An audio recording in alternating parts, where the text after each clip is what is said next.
Hi friends, இன்னைக்கு நம்ம சேனல்ல 7 வகையான குழம்புகள் 7 நாட்களுக்கு எப்படி எல்லாம் பண்ணலாம்ன்றத பார்க்க போறோம். 7 நாட்களுக்கு 7 குழம்பு வகைகள்ல ஃபர்ஸ்ட் நம்ம பார்க்க போறது கத்திரிக்காய் கடைசல் அப்படின்னு நாங்க சொல்லுவோம். இதை நல்ல பெரிய கத்திரிக்காவை இந்த மாதிரி நல்லா வாஷ் பண்ணிட்டு இந்த மாதிரி இன்ட்டு மாதிரி போட்டு புழு பூச்சி எதுவும் இருக்கான்னு செக் பண்ணிக்கோங்க. இந்த மாதிரி ஃபுல்கா ஸ்டாண்டு இல்லது கங்குடுப்பு இருந்துச்சுன்னா அதை சுட்டுக்கோங்க, ரொம்ப டேஸ்டா இருக்கும். இல்லைன்றதுனால நான் இப்படி சுட்டுக்கிறேன். திருப்பி திருப்பி விட்டு நல்லா சுட்டுக்கோங்க. அதுலேயே ஒரு 5 வத்தல் போல் சுட்டு வச்சுக்கோங்க. ஒரு சினுக்கோழி அந்த மாதிரி ஏதாவது ஒரு கம்பியில் குத்தி அந்த வத்தலை சுட்டுக்கோங்க. இப்போ அது நல்லா ஆறுனதுக்கு அப்புறமா அந்த கத்திரிக்காய் தோல் எல்லாம் உரிச்சிட்டு அதை வந்து நல்லா மேஷ் பண்ணி வச்சுக்கோங்க. ஒரு 100 கிராம் அளவுக்கு சின்ன வெங்காயத்தை கட் பண்ணிவிட்டு ஒரு பெரிய பவுலில் சேர்த்துக்கோங்க.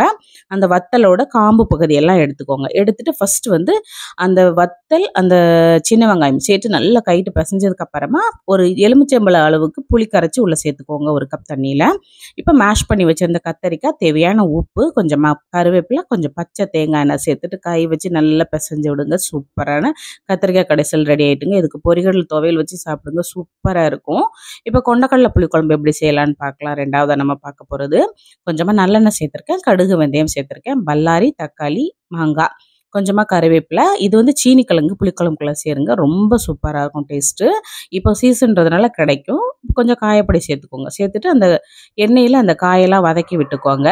தேவையான மஞ்சள் பொடி, வத்தல் பொடி சேர்த்துக்கோங்க. அதே மாதிரி புளிக்குழம்புக்கு மல்லித்தூள் சேர்த்துக்கோங்க. நீங்கள் வந்து குழம்பு மிளகாத்தூள் சேர்க்குறீங்க அப்படின்னா இந்த வத்தல் பொடி மல்லிப்பொடிக்கு பதிலாக நீங்கள் எவ்வளோ சேர்ப்பீங்களோ அந்த அளவுகள் சேர்த்துக்கோங்க. இது கொஞ்சம் அவிஞ்சதுக்கு அப்புறமா கத்திரிக்காய், வாழைக்காய் வந்து உள்ளே சேர்க்குறேன். புளிக்குழம்புக்கு நீங்கள் எப்போதுமே வாழைக்காய் சேர்த்து பாருங்கள், ரொம்ப டேஸ்ட்டாக இருக்கும். சேர்த்துட்டு தேவையான அளவுக்கு தண்ணி சேர்த்துட்டு கொஞ்சமாக அது வெந்ததுக்கு அப்புறமா புளி தண்ணி சேர்த்துக்கோங்க. ஒரு சின்ன லெமன் சைஸ் புளி வந்து ஊற போட்டிருக்கேன். ஒரு கப் அளவுக்கு தண்ணியில் கரைச்சிட்டு இப்போ உள்ளே சேர்த்துக்கோங்க.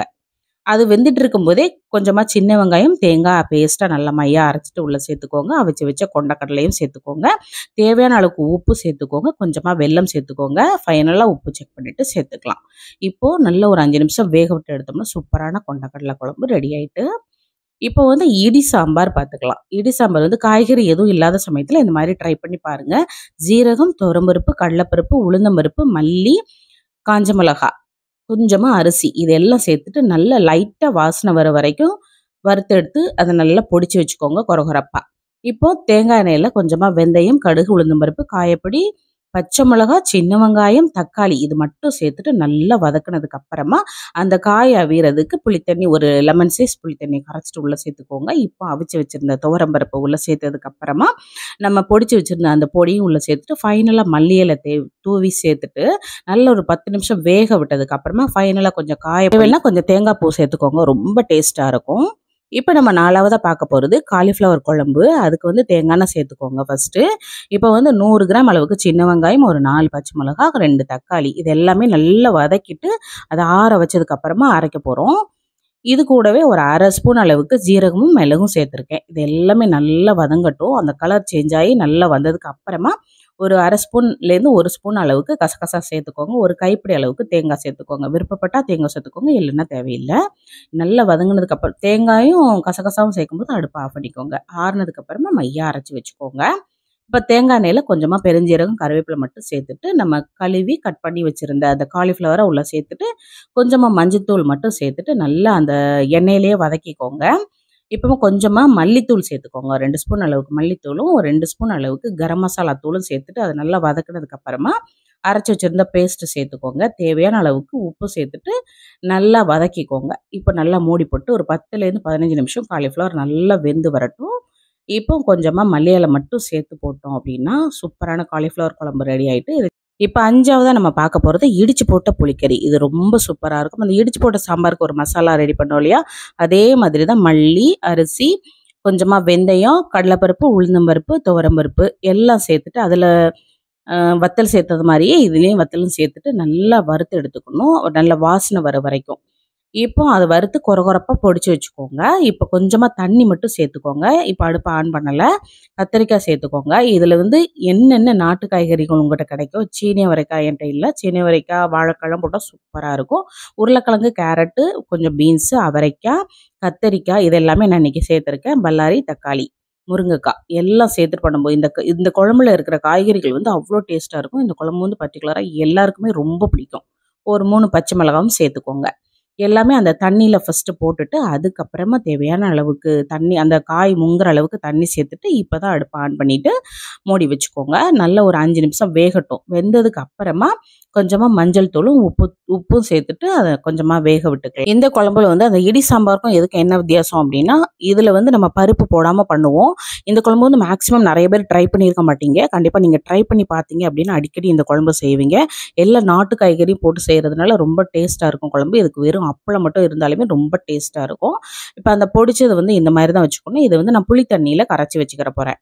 ஒரு சின்ன லெமன் சைஸ் புளி தண்ணியில் அந்த பொடியை வந்து கரைச்சிட்டு உள்ளே சேர்த்துக்கோங்க. நல்லா காய் வெந்துட்டு இருக்கும்போது சம்டைம் போட்டு நீங்கள் கலர தெரியும் அப்படின்னா கலந்துக்கலாம். இப்போ ஃபைனலாக 2 ஸ்பூன் அளவுக்கு மட்டும் மல்லித்தூள் சேர்த்துக்கோங்க. இது வந்து குழம்பு வந்து நல்லா கெட்டிப்படும், நல்லா கெட்டியாக இருக்கும் பார்க்குறதுக்கு.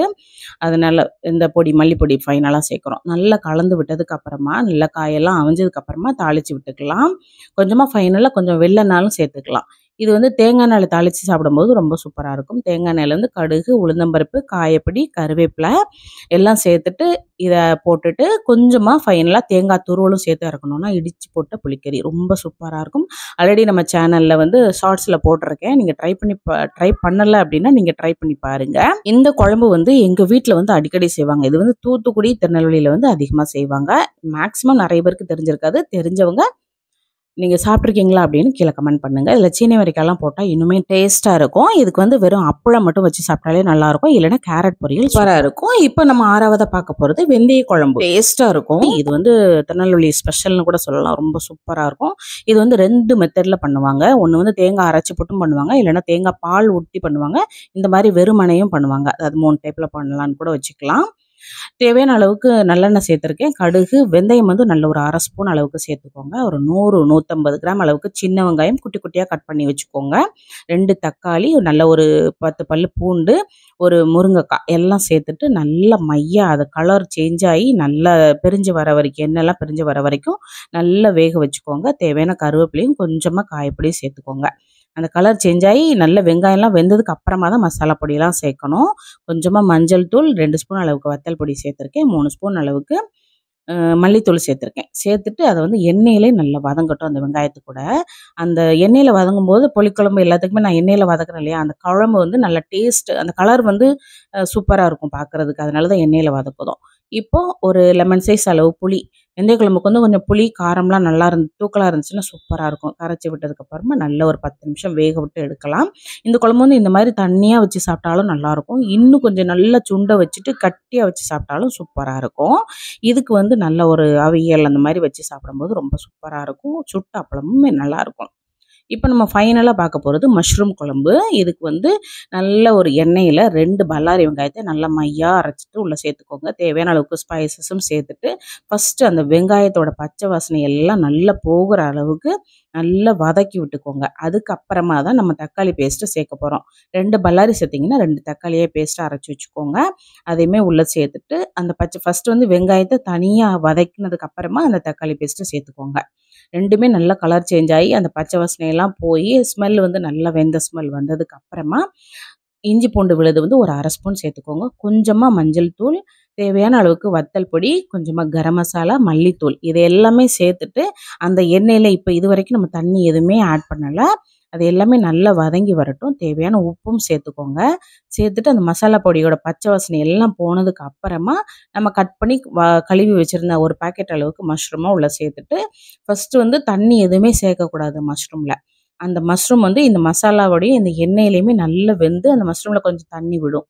அதுக்கப்புறமா தேவையான தண்ணியை சேர்த்துட்டு நல்லா வதக்கி எடுத்தோம் அப்படின்னா சூப்பரான இருக்கும் மஷ்ரூம் குழம்பு. தேவையான கொஞ்சம் தண்ணி மட்டும் சேர்த்துக்கோங்க. நான் வந்து இந்த மஷ்ரூம் நல்லா வெந்ததுக்கு அப்புறமா காஞ்ச பட்டாணி வந்து நைட்டு ஊற வச்சுட்டு குக்கரில் 4 விசில் வந்து கொஞ்சம் உப்பு சேர்த்து அவிச்சு வச்சுருக்கேன். அதை சேர்க்குறேன். நீங்கள் வந்து இதுக்கு பதிலாக பச்சை பட்டாணி கூட சேர்க்கலாம். பச்சை பட்டாணி சேர்க்குறீங்க அப்படின்னா இந்த ஸ்டேஜ்லேயே பச்சை பட்டாணியை சேர்த்து நல்லா வதக்கிட்டு கொஞ்சமாக தண்ணி ஊற்றி அவிய போட்டுருங்க. இப்போ வந்து நான் மூடி வச்சுட்டு அந்த மஷ்ரூமில் இருக்கிற தண்ணியிலேயே நல்லா வேகட்டும். வெந்ததுக்கு அப்புறமா நம்ம அவிச்சு வச்சுருந்த அந்த பட்டாணியோட அந்த தண்ணியோடையே சேர்த்துக்கோங்க உள்ள.